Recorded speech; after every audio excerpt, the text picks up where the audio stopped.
Bonjour et bienvenue à vous sur ma chaîne Suis mon étoile pour l'analyse de cette pleine lune. Alors, pour ceux qui ne me connaissent pas, je m'appelle Anne-Laure et je suis thérapeute du corps, de l'âme et de l'esprit. Thérapeute du corps par l'utilisation de la naturopathie et des soins énergétiques et thérapeute de l'âme et de l'esprit par l'utilisation de l'astrologie et des cartes de tarot. Alors, je vous remercie d'avance pour les likes que vous laisserez sur ce podcast, pour les gentils commentaires également, pour vos abonnements et surtout, n'hésitez pas à partager ce podcast si celui-ci vous a plu. Donc, cette pleine lune a lieu en Vierge à 5 degrés du signe. Comme toutes les pleines lunes, vous savez, c'est une opposition entre le soleil et la lune. Donc là, le soleil se trouve actuellement en Poisson à 5 degrés et vient donc éclairer cette lune qui se trouve en Vierge également à 5 degrés. Donc évidemment, les personnes qui vont être le plus touchées par les énergies de cette pleine lune seront les personnes sous le signe du Poisson, de la Vierge, mais également ceux sous le signe du Sagittaire et du Gémeaux, puisque ces deux se trouvent à 90 degrés de part et d'autre. Si vous avez également des planètes qui se trouvent à 5 degrés de ces quatre signes-là, eh bien, l'énergie de la pleine lune va les activer. Pour ce faire, vous pouvez tout à fait rentrer les coordonnées de votre naissance sur le site, par exemple AstroThème, pour voir votre carte du ciel et voir quelles sont les planètes qui se trouvent à 5 degrés de la Vierge, du Poisson, du Sagittaire ou du Gémeaux. Alors ici, dans cette pleine lune, on a donc le Poisson, la Vierge, dans les maisons 9 et maison 3. C'est donc une pleine lune qui spiritualise la santé, de mon point de vue. D'un côté, j'ai envie de mettre de l'énergie au service de mon bien-être global, de me sentir en communion avec le monde et les gens qui m'entourent.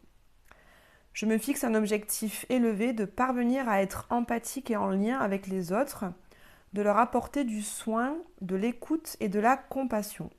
Ça, ce sont les énergies du soleil en Poisson et en maison 9. En face, on a la lune qui se trouve en Vierge en maison 3. Ici, j'ai besoin de mettre en place des actions concrètes, pragmatiques et précises pour améliorer mon bien-être et ma santé au quotidien. Je veux me créer des routines pour prendre soin de moi. Je vais donc aller chercher dans le détail des améliorations concrètes. Alors, qu'est-ce que cette pleine lune peut m'amener ? Comme c'est le point culminant du cycle qui a commencé en Verseau le 10 février, ça nous parle d'un changement et d'un changement radical. Car rappelez-vous l'importance de Pluton dans ce cycle, qui est la planète de la transformation. Pour rappel, d'ailleurs, Mercure, planète de la pensée et de la communication, Mars, planète de l'action, et Vénus, planète de l'amour et des valeurs, sont passés successivement par Pluton. Je vous rappelle d'ailleurs que j'ai fait un podcast sur les énergies du mois de février, dans lequel vous pouvez retrouver toutes ces dates. Et j'en parle également dans l'analyse de la nouvelle lune que j'ai fait aussi juste avant. Je vous mettrai les liens dans la vidéo en barre de description, si vous ne les avez pas écoutés. Donc avec le passage successif de ces trois planètes sur Pluton, on a certainement commencé à se rendre compte des croyances qui bloquaient notre bonheur et notre épanouissement, des peurs qui pouvaient limiter nos actions, mais aussi des valeurs qui sont importantes pour nous et qu'on a envie de remettre au centre de nos vies. On a pu aussi se rendre compte de notre façon d'agir et d'aimer et d'être en relation avec les autres. À ce sujet, j'ai envie de vous faire part de mon cheminement, du cheminement que j'ai entrepris sur l'amour depuis ce passage de Pluton sur Mercure, Mars et Vénus. En fait, je me suis rendu compte, parce que voilà, je suis célibataire, il faut planter le cadre déjà.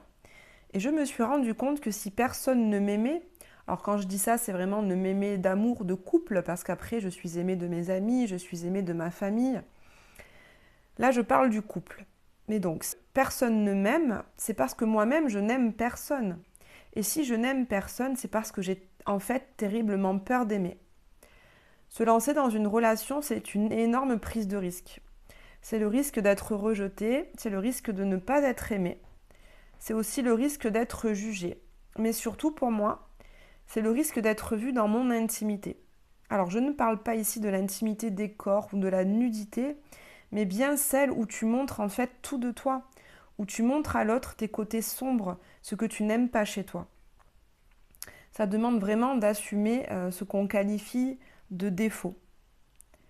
En faisant ça, en fait, tu prends le risque d'être rejeté et de ne pas être aimé. Mais j'ai compris en fait que surtout, tu donnes la chance à l'autre déjà de rester ou de partir en fonction de ce qu'il a vu de toi. Et du coup, tu te donnes aussi l'opportunité à toi d'être vraiment aimé dans ton entièreté. C'est pour moi vraiment la voie de l'amour véritable que je travaille, d'abord en le cultivant vis-à-vis de moi, pour pouvoir aussi l'éprouver par rapport à l'autre ensuite. Donc en fait, avec le passage de Mercure sur Pluton, j'ai à cœur d'avoir une communication plus sincère et authentique avec moi et avec les autres. Je reprends vraiment la responsabilité de mes besoins et de leur expression. Avec le passage de Mars sur Pluton, je suis passée à l'action pour activer ce changement. Donc j'écoute des podcasts tous les soirs, et notamment ceux de Chloé Bloom, que je vous conseille vivement d'aller écouter. C'est une mine d'or, je l'ai déjà dit, mais je le répète. Allez-y, allez écouter ça. Et j'ai aussi écrit et affiché sur un mur de mon salon mes croyances à dépasser, mes peurs, les peurs qui me limitent, et aussi beaucoup de phrases bienveillantes et encourageantes. Avec le passage de Vénus sur Pluton, eh bien, j'essaie de développer des relations amicales, professionnelles et amoureuses plus authentiques et sincères. Voilà, j'avais envie de vous partager cette part d'intimité, car ça fait aussi partie de mon chemin pour une expression véritable de moi. Alors merci pour l'accueil que vous en faites en cet instant même. Et continuons sur cette pleine lune. Mars et Vénus se sont rejoints en Verseau, formant le couple cosmique. En Verseau, on parle de relation libre dans le sens noble du terme, c'est-à-dire une relation qui se fait dans la liberté d'être de chacun, dans l'indépendance et où chaque personne a envie de se réaliser personnellement et professionnellement. On est dans un couple qui forme une équipe, on a un partenaire avec qui on s'élève et on s'épanouit chacun de son côté et aussi ensemble. Ce couple plutôt contemporain, avec des valeurs de liberté, de réalisation de soi et d'autonomie affective, entre en tension avec des valeurs traditionnelles qui sont plutôt pour caricaturer, être marié, avoir une maison, des enfants et un chien. On le voit très bien sur la carte avec l'aspect de carré entre ces deux planètes, Mars et Vénus, et de l'autre côté, Jupiter qui est en Taureau. Nous serons donc challengés entre l'envie d'évoluer dans notre état d'esprit sur la notion de couple et certains besoins plus traditionnels, encore ancrés parce qu'on les a acquis dans notre éducation et notre culture française. Alors, mis à part cet aspect tendu, cette pleine lune ne forme que des aspects harmonieux dont nous pouvons nous saisir pour créer des opportunités et réaliser ce que nous désirons, et notamment au niveau professionnel. Cette pleine lune nous donne l'occasion de travailler à l'image que l'on souhaite donner dans notre travail auprès de nos collègues et de nos supérieurs. Si vous souhaitez une promotion par exemple, ce sera le bon moment pour prouver par des actions concrètes que vous êtes une personne stable, responsable, raisonnée et travailleuse. Que vous êtes en fait un élément sur lequel on peut s'appuyer pour organiser, argumenter et diriger.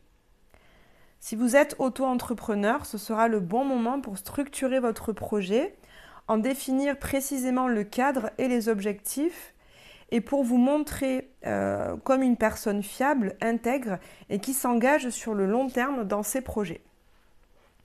En maison 11, ces actions seront à mener auprès de vos cercles amicaux-sociaux et de nos réseaux de communication. En fait, comme vous pouvez le voir aussi sur la carte, Jupiter est en train de se rapprocher d'Uranus puisqu'elles ne sont qu'à 9 degrés d'écart. Je vous rappelle que leur rencontre se produira le 21 avril, date importante pour nous tous.